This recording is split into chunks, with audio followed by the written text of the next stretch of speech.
If you've spent any amount of time on this channel, you will know I am obsessed with colour. Obsessed. But recently I've been wondering, do I lean too heavily on it for style? Is it the equivalent of, is it a fit or is she just skinny? You know? Is it a fit or did she just buy brightly coloured items? I always go on about how dopamine dressing lightens my mood and makes me feel better, but is that really true? And am I neglecting certain parts of my wardrobe in the pursuit of colour above style? Now, on a channel that loves fashion but is forever doomed to live in what other people allegedly call reality, we have to also look at the facts, and the facts say that the average consumer buys 60% more clothes than they did 15 years ago. 15 years ago. I don't think I have fully grasped, the elder that I am, the extent to which our clothing consumption has changed in the last decade or so. In the last 15 years, there's been a 35% decline in how often we wear the clothes that we own. And do you know how many times that is? It's 7 to 10 times. 7 to 10. We're out here having 72-hour marriages, and what we really deserve is the Notebook in wardrobe form. Now, while I am not a fan explicitly of tan or beige, because I suffer from something I would thank you to respect, which is called spillalacia, where I spill things on everything lighter than a certain hue. I do also love a little goth moment. You'll remember a few years ago I did a Helena Bonham Carter capsule wardrobe and I freaking loved it. And I often come across Instagram accounts and style spaces online that solely dress in black and white, and I love them. I can't look away. To me, black kind of symbolises boldness, mystery, power, even elegance. None of those words I really, on a good day or a bad day, really associate with myself. So perhaps that's why the parts of my wardrobe that don't have colour in are feeling a little bit neglected now. I really felt like switching up my wardrobe, having a change, and instead of running to H&M as I would have done about 10 years ago, instead I took on a challenge. I set about stripping my whole wardrobe of all colour, just black, white and neutrals, including shoes, including bags, including coats, and I decided to live like that for 2 whole weeks. Here's what I learned.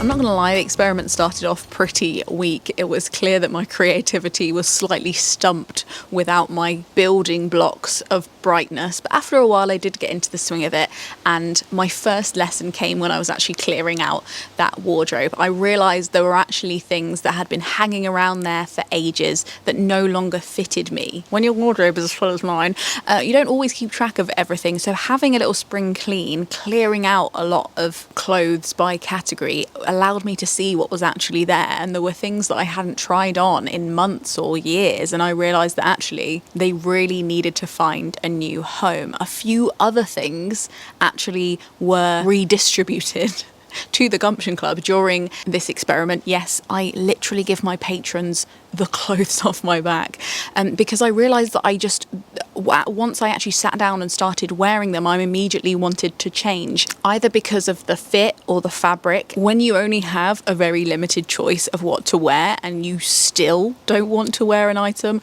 I think that's a really clear signal that it's time to break up, and I definitely wouldn't have come to that conclusion without this experiment. The second thing I learned was how to identify some of the gaps in my wardrobe. I'd forgotten that previously, earlier in the year, I had passed on 2 very lovely, loved black skirts that didn't work for me anymore, and I'd never gone back and replaced it with just one black skirt. It really felt like something that was missing. I didn't have any skirts in neutral colours at all, and I really missed it. I wanted to reach for a skirt frequently and didn't have one. So now I'm in the process of sewing a new black skirt for myself out of an old tablecloth I found on Vinted, and I'm really excited about it. It's something that I didn't realise was so versatile and how much I missed having one of those in my wardrobe, and now I get to pick the style and the fabric and the length for something I know that is going to stay in my wardrobe for years, hopefully. The third thing was that I started wearing old clothes in new ways. The thing that most springs to mind is this skirt. It's actually a dress, and it never occurred to me to wear it as a skirt,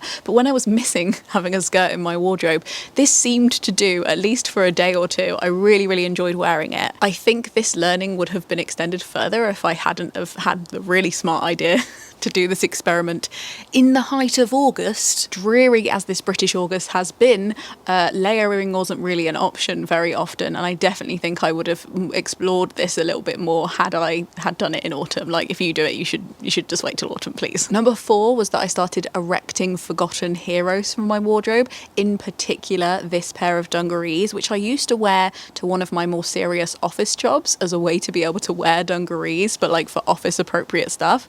But now I don't have an office job, I realised how versatile this piece is, and also that it had a tiny hole that I didn't realise it had, and I was motivated to fix it because I was wearing it so often that it annoyed me. So wearing your stuff more frequently really gave me a kick up the butt. I needed to sort that out. It made me realise that there are pieces in my wardrobe that I love but desperately need a new lick of paint. For example, these shorts, I'm wearing them right now. I've owned them since 2010. 13 years, and they're still in really good nick. They're from American Apparel and they're 100% linen, and I love them. Apart from, I really need to face up to the fact that I hate the colour. I enjoyed wearing them, but every time I put them on, I wished that they were just a different colour, and then I remembered that that's in my power to do. The other thing was this dress. I recently got it off Vinted, and it's very low quality. It's from Nasty Gal, but I do love it. The one thing I noticed was that I felt really uncomfortable in it as a dress because of the cut, so I tended to wear it as a skirt or with something underneath it.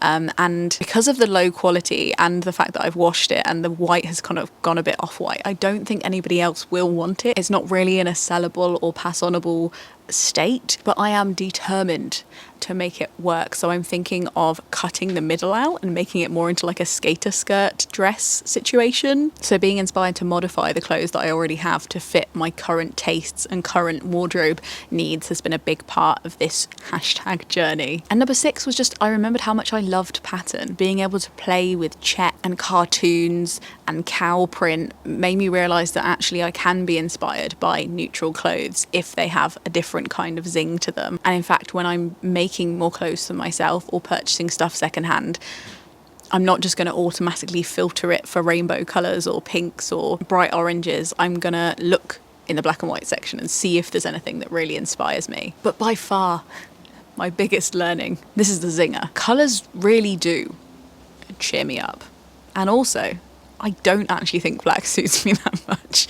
Damn it, the colour analysis people were right. I did find myself feeling like I had to wear more makeup during this challenge than I usually do because I just felt really washed out when I was wearing all black, especially around my face. There were days that I did feel really empowered and chic and, dare I say it, elegant. But when it comes to making the best sustainable choice for me, I think I'm going on a black clothes ban. I think we're encouraged to default to neutral colours when we're buying staple pieces because we think, oh, it's gonna go with everything. Yeah, Janet, it's gonna go with everything, but does it match your soul? Maybe it doesn't clash with your oversized office blazer, but does it clash with your spirit? Simultaneously, while that is true, I did have days where I felt really elegant, really sleek in a way that I haven't for a really, really long time, and it reminded me that every now and then I should just have a neutral day, because I am, shudders, a woman of 33 years old, and I am allowed to dress like a grown-up sometimes. It's not false advertising. At the end of the day, here's my parting words of wisdom. Your wardrobe is yours. Use it responsibly, use it sustainably, but most of all, enjoy it. Building a sustainable wardrobe isn't about just switching up where you shop or who you buy your clothes from. It's about changing your outlook, your default, your mindset, and using exercises like this to shake up what you already have, to learn what you actually want. Doing silly little experiments like this can be a game changer. I, for one, recommend it, so that when you do come to add to your wardrobe, you can defy those stats and choose something you will actually wear. Now, do you know what time it is? It's time to go and unpack my rainbow wardrobe. Bye!